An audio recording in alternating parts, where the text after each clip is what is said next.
వాళ్ళ నాయకుడు తాలూకా పోస్టర్లకి జంతు బలి చేసి ఏం సందేశం ఇస్తున్నారు ప్రజలకి అంటూ రాష్ట్ర ముఖ్యమంత్రి చంద్రబాబు నాయుడు మరియు హోంమంత్రి అనిత గారు తెగ లెక్చర్లు ఇస్తున్నారు.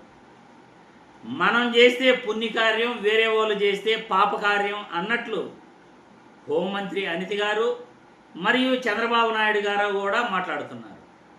చంద్రబాబు నాయుడు గారు మీ కార్యకర్తలు కూడా ఏం చేస్తున్నారో ఒక్కసారి మీరు కూడా చూడాలిగా. చంద్రబాబు నాయుడు గారు ఏం మాట్లాడుతున్నారు, అనిత గారు ఏం మాట్లాడుతున్నారు, సోషల్ మీడియాలో వైరల్ అవుతున్న ఈ వీడియో చూసిన తర్వాత ఎవరు శుద్ధపూసలు, ఎవరు పుణ్యవంతులు, ఎవరు చేసేది పుణ్యం, ఎవరు చేసేది పాపం మళ్ళీ మనం చర్చించుకుందాం. ఒక్కసారి ఈ వీడియో చూడండి. పోస్టర్ పెట్టి ఫ్లెక్సీ దగ్గర నిషేధమైనటువంటి జంతు బలి చేసి ఆ జంతువును పైకి తీసి అంటే సమాజాన్ని భయభ్రాంతులు చేయాలనుకుంటున్నారు. పోస్టర్ పెట్టి ఫ్లెక్సీ దగ్గర నిషేధమైనటువంటి జంతు బలి చేసి ఆ జంతువును పైకి తీసి అంటే సమాజాన్ని భయభ్రాంతులు చేయాలనుకుంటున్నారు. ఒకసారి ఫ్లాష్ బ్యాక్ వెళ్ళాడు. మీరు మర్చిపోయిన గూగుల్ మర్చిపోదు.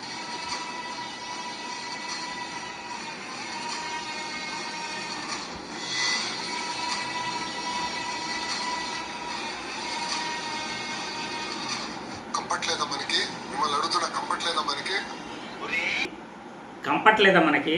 కనపడుతుంది, అన్నీ కనపడుతున్నాయి సార్, అన్నీ కనపడుతున్నాయి. ఎందుకు కనపడవో? అన్నీ కనపడతాయి, చాలా బాగా కనపడతాయి. ఈ వీడియోలో ఇంకా బాగా కనపడుతుంది చూడండి. కలర్ వీడియో, ఇంతకుముందు బ్లాక్ అండ్ వైట్ చూశారు.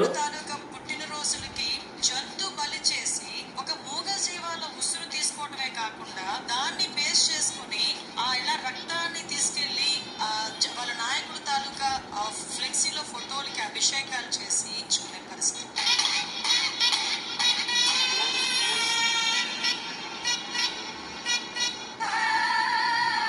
రాజకీయ ముసుగులో రౌడీజం చేస్తూ ప్రజల్ని ఏ విధంగా భయభ్రాంతుల్ని చేస్తున్నారు అన్నది ప్రజలు అర్థం చేసుకోవాల్సిన అవసరం ఉంది.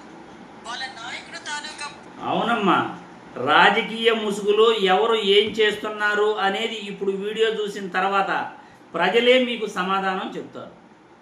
మనం చేస్తే పుణ్యకార్యం, అవతల వాళ్ళు చేస్తే పాపకార్యం, మనం శుద్ధపూసలం అన్నట్లు మీరు మాట్లాడుతున్నారు. మరి మనం చేసినప్పుడు మీకు గుర్తుకు రాలేదా తల్లి? మీ టీడీపీ కార్యకర్తలు చేసినప్పుడు అది మీకు గుర్తుకు రాలేదా తల్లి? ఇక్కడ జంతు బలులు మాత్రమే చూస్తున్నాం. కూటమి ప్రభుత్వం అధికారంలోకి వచ్చిన వెంటనే గుంటూరులో మానవ బలి కూడా చూసాం. రక్త చరిత రక్త చరిత రక్త చరిత నీ వెంటే నడుస్తా రక్త చరిత అంటూ రక్త చరిత.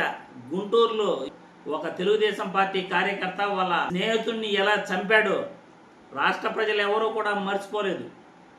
ఇప్పటికీ కూడా పల్లెల్లో మనుషుల్ని ఎలా టీడీపీ నాయకులు కొట్టి కొట్టి కొట్టి వాళ్ళని చిత్రహింసలకు గురి చేశారో ఇప్పటికీ కూడా ఆ వీడియోలన్నీ కూడా ఉన్నాయి. అవన్నీ చూపిస్తే హింస అవుతుంది కానీ లేకపోతే వీడియోలన్నీ కూడా మీకు చూపించే ప్రయత్నం చేస్తాం. మీరు మాట్లాడేటివన్నీ శుద్ధపూస మాటలు మాట్లాడుతున్నారు. మీరు చేసినప్పుడేమో పుణ్యకార్యం, వేరే వాళ్ళు చేస్తే పాపకార్యమా? అన్నీ గుర్తుపెట్టుకుంటారు తల్లి. అందరికీ కంపడుతున్నాయి. ఎందుకు కంపట్లేదు? లోకేష్ బాబు గారు చెప్పినట్లు అందరికీ అన్నీ కంపడుతున్నాయి. అందరూ చూస్తున్నారు ఎవరు ఏం చేస్తున్నారు, ఎవరు శుద్ధపూసలు, ఎవరు పుణ్యవంతులు, ఎవరు పుణ్యకార్యాలు చేస్తున్నారు, ఎవరు పాపకార్యాలు చేస్తున్నారు అన్నీ చూస్తున్నారు తల్లి, అన్నీ చూస్తూనే ఉన్నారు. ఈ వీడియో చూసిన ప్రజలు కూడా కామెంట్ల రూపంలో మీరు కూడా మీ అభిప్రాయాలను తెలియచేయండి.